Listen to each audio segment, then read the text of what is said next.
everyone. Welcome to Abnormal Investigations. I hope everybody's doing well. I've got another encounter for you today. We will go ahead and get into that encounter, but thank you so much for supporting me, being here, smashing the like button on these videos. It helps a whole lot.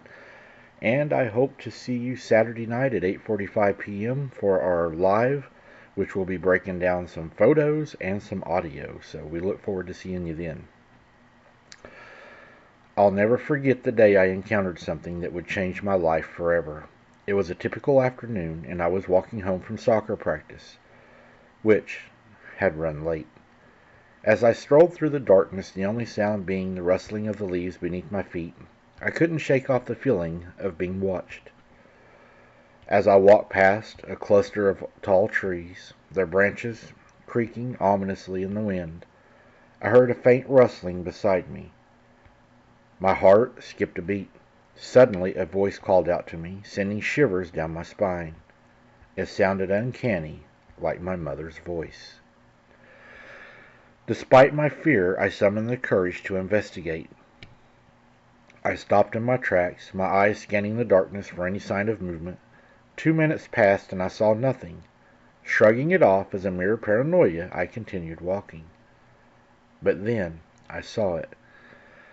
A tall, slender silhouette loomed before me, its presence seeming to fill the entire space. My blood ran cold. I realized with a jolt of terror that this was not my mother. Panic set in, and I sprinted away from the entity as fast as my legs could carry me. I ran for what felt like an eternity, my heart pounding in my chest. Finally, I saw the familiar lights of my home in the distance.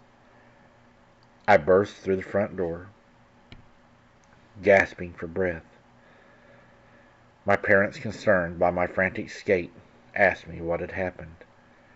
I hesitated, unsure how to explain the unexplainable, but I took a deep breath and recounted every detail from the voice calling out to me to the terrifying silhouette. To my surprise, my parents dismissed my story, attributing it to a prank gone wrong.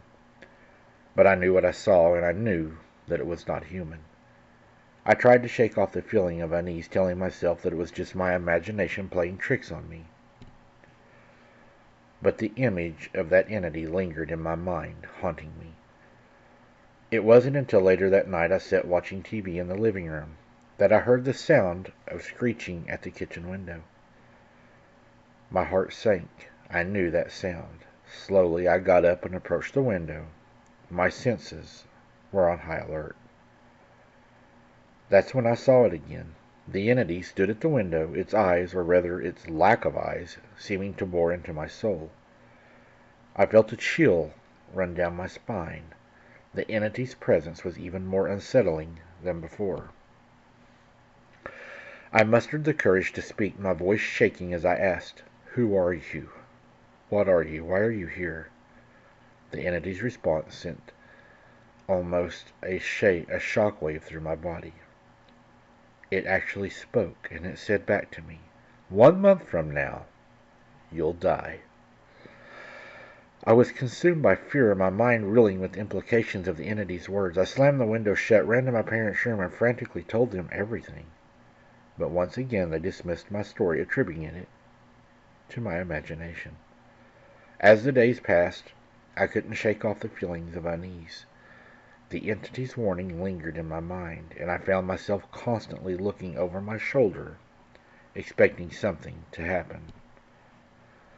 I tried to focus on my daily routine, but my mind kept wandering back to the entity. I began to experience vivid nightmares filled with images of the entity's pale, rotting skin and its long, greasy hair.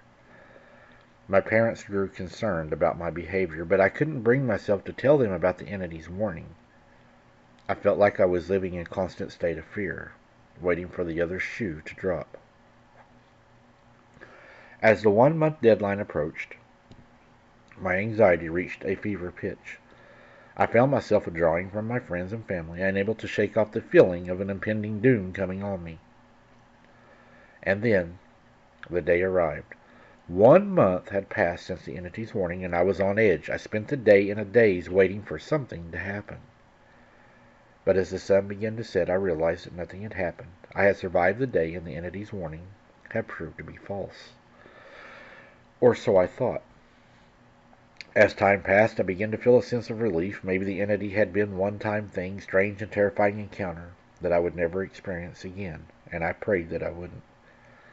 But even as I tried to push the memory of the entity to the back of my mind, I couldn't shake off the feeling that something was off. I would catch glimpses of things out of the corner of my eye, only to turn and to find things not there. I started to feel like I was losing my mind. Was I really seeing things? Or was it just my imagination playing tricks on me? I tried to talk to my parents about it, but they just told me I was being paranoid. They said I needed to focus on my schoolwork and to forget about the entity. But I couldn't forget the memory of those empty eye sockets, the sound of the voice. It was all still too fresh in my mind. And then one night I woke up to the sound of scratching at my window. My heart was racing. I slowly got out of the bed, and I approached the window. That's when I saw it. The entity was back. His eyes were fixed right back on me, those deep, deep, dark eyes. I tried to scream, but my voice was frozen in my throat. I was paralyzed with fear, unable to move and unable to speak. The entity started to scratch at the window as if it was playing with me, smiling at me. I knew then that I was in grave danger. It had come to fulfill its promise. The entity had come back for me. I was trapped, unable to escape the entity's grasp, and I stood there frozen with fear. I knew that in time, and that my time, was running out. The entity's presence seemed to fill the room. Its cold, dead eyes, boring into my solitude, started to move closer. Its presence was suffocating me. My chest was heavy. It was hard to breathe. My ears were on fire. I was running out of time. Something evil was all around me. I knew I had to do something, but what? The entity was so powerful, too relentless. I was no match for it.